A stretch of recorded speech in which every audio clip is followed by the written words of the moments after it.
যে আপনারা ছাত্রছাত্রীরা যারা আন্দোলন করছিলেন আজকে এই প্রতিবাদ সভায়, সেখানে শাসক দলের কিছু নেতাকর্মী রয়েছে আপনাদেরকে সেই প্রতিবাদ করতে বাধা দিয়েছে, এরকম একটা অভিযোগ, কি বলবেন? আমাদের যে বর্তমান রাজ্যে যে সরকারের কিছু লোক আছে, আমরা যে আন্দোলনটা সবাই মিলে ছাত্র সমাজ মিলে করছিলাম, অনেকভাবে বাধা দেওয়ার চেষ্টা করেছে। কিন্তু সেক্ষেত্রে আমাদের এখানে যে আমাদের আরামবাগ থানার যে পুলিশ অফিসাররা আছে, ওনারা এত হেল্পফুল, আমাদের সাথে কন্টিনিউ ওরা হেল্প করে গেছেন। ওদেরকে এই জন্য অসংখ্য ধন্যবাদ। কেন বাধা দিল? বাধা দিচ্ছে এই কারণেই যে আমরা এই যে আমরা সবাই মিলে যে আমরা বলছিলাম যে উই ওয়ান্ট জাস্টিস, আরজি করের জন্য যে আমরা জাস্টিস চাইছি, ওনারা বলতে চাইছেন যে আমরা কেন আরো আদার্স রাজ্যের জন্য কেন বলছি না, আমরা আগে নিজেদের ঘরকে সামলাবো, তারপর তো আদার্স রাজ্যের কথা বলবো, তাই না? আগে আমরা নিজেরা ঠিক থাকবো, তারপর তো আদার্স রাজ্যে। আমরা সব রাজ্যের পাশে আছি, আগে নিজেদের রাজ্যটা ঠিক করি, তারপরে তো আদার্স রাজ্যদের সব জিনিসটাই ঠিক করতে পারবো, সমানভাবেই থাকবো সব রাজ্যের সঙ্গে। আমার নাম পিফা। আপনারা জানেন যে মাননীয় মুখ্যমন্ত্রী মমতা বন্দ্যোপাধ্যায় ছাত্রছাত্রীদের জন্য কত সুযোগ সুবিধা দিচ্ছে, আর এই বিরোধীরা তারা ছাত্রছাত্রীদের নামিয়ে তারা যেভাবে এই আরজি করে নিয়ে করছে, আমাদের মাননীয় মুখ্যমন্ত্রী বলেছেন যে যারা এই দোষী তাদের বিরুদ্ধে ফাঁসির কথা বলেছেন, দ্রুত বিচারের কথা বলেছেন। কিন্তু ওখানে যে ছাত্রছাত্রীদের মধ্যে যে অনেক ছাত্রছাত্রী গুজরাটের বিলকিস বানুর কথা বলতে চেয়েছেন, ওখানে বিজেপি শাসিত আছে, মণিপুরের দুজন নারীকে বিভক্ত করে যে মিছিল করছে তাদের কথা বলতে চেয়েছেন, উড়িষ্যার এক ডাক্তার 2 রোগীকে ধর্ষণের কথা বলেছে যে বিজেপি শাসিত রাজ্য, সে তাদের কথা বলতে চেয়েছে, উত্তরাখণ্ডের নার্সের যোদ্ধা সেটা বলতে চেয়েছে, বিহারের কথা বলতে চেয়েছে যে ধর্ষণ হয়েছে, দেবগৌড়াজ্যের নাতির কথা বলতে চেয়েছে।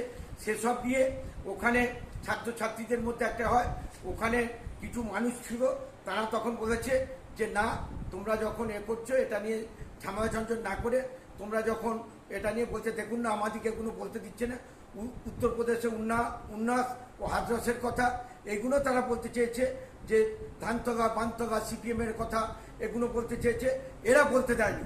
কিন্তু 2019 সালে নারীদের সারা ভারতবর্ষে 4 লক্ষ এরকম কেস হয়েছে, 2020 সালে 3,72,000 কেস হয়েছে, 2021 সালে 4,28,000 কেস হয়েছে গোটা ভারতবর্ষব্যাপী। তাই বিজেপি শাসিত রাজ্যে হচ্ছে সেখানের কথা বলতে দিচ্ছে না ওই বিজেপি নেতারা।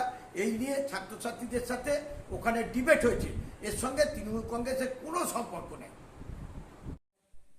আরজি করের পিজিটি ডক্টর স্টুডেন্টকে ধর্ষণ করে খুন, তার পরিপ্রেক্ষিতে সারা পশ্চিমবঙ্গ তথা ভারতবর্ষ জুড়ে যে স্বতঃস্ফূর্ত আন্দোলন চলছে, সেই স্বতঃস্ফূর্ত আন্দোলন আমি আমার দীর্ঘ রাজনৈতিক জীবনে দেখিনি।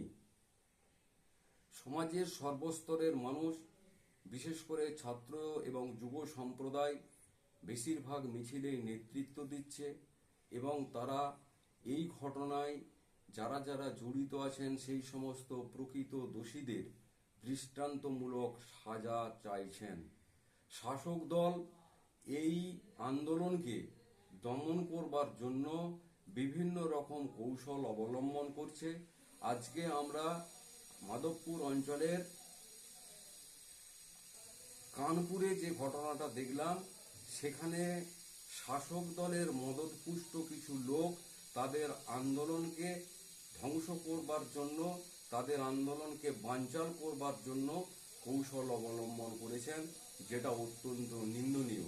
আজকে সমাজের সর্বস্তরের মানুষ স্বতঃস্ফূর্তভাবে কোনো রাজনৈতিক দলের পতাকা ছাড়াই জাতীয় পতাকাকে হাতে নিয়ে তাদের যে স্বতঃস্ফূর্ত আন্দোলন, সেই স্বতঃস্ফূর্ত আন্দোলনকে আমরা স্বাগত জানাচ্ছি এবং তার সঙ্গে সঙ্গে সরকারের যে দৃষ্টিভঙ্গি, শাসক দলের এই আন্দোলনকে ধ্বংস করে দেবার, বানচাল করার দেবার যে চক্রান্ত, তার ধিক্কার জানাচ্ছি।